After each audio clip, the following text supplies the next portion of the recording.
एक बार मंदिर में भगवान का सेवक बोलता है, हे प्रभु, आप रोज रोज ऐसे ही दिन भर खड़े रहते हैं, थक जाते होंगे। एक दिन के लिए मैं आपकी जगह खड़ा हो जाता हूँ और आप मेरे भेष में बाहर घूम आइए।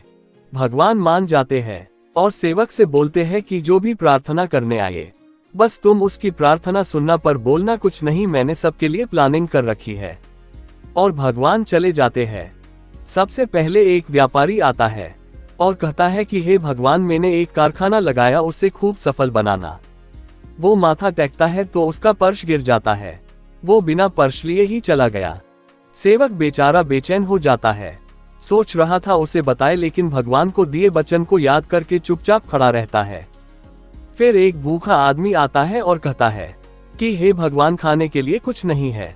तभी उसकी नजर पर्स पर पड़ती है और भगवान का प्रसाद समझ के पर्स लेकर चला जाता है।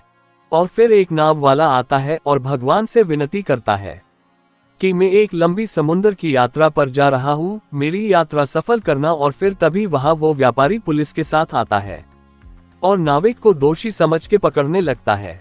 ये सब देखकर सेवक बोल पड़ता है कि बस नाविक ने नहीं, उस गरीब आदमी ने चुराया है। और सेवक के कहने पर पुलिस गरीब आदमी को पकड़ लेती है और जेल में बंद कर देती है।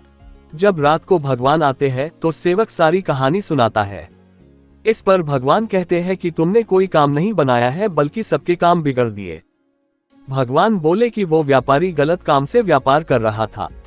अगर उसका पर्स किसी भूखे को खाना देता है तो इससे उसके पाप ही कम होते और उसकी भूख मिट जाती।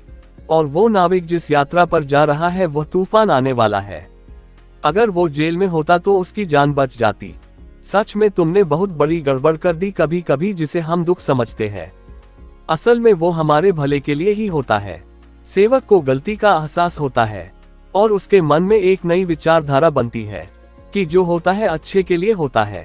जब भी हमारे सामने कोई समस्या आए तो घबराए नहीं, ही उसे दुख का नाम दे और न ही उसका कारण दूसरों को या खुद को बताकर बेचैन हो, जबकि यह सोचे कि इसके पीछे भगवान की प्लानिंग है और आपके भले के लिए ही ये सब हो रहा है।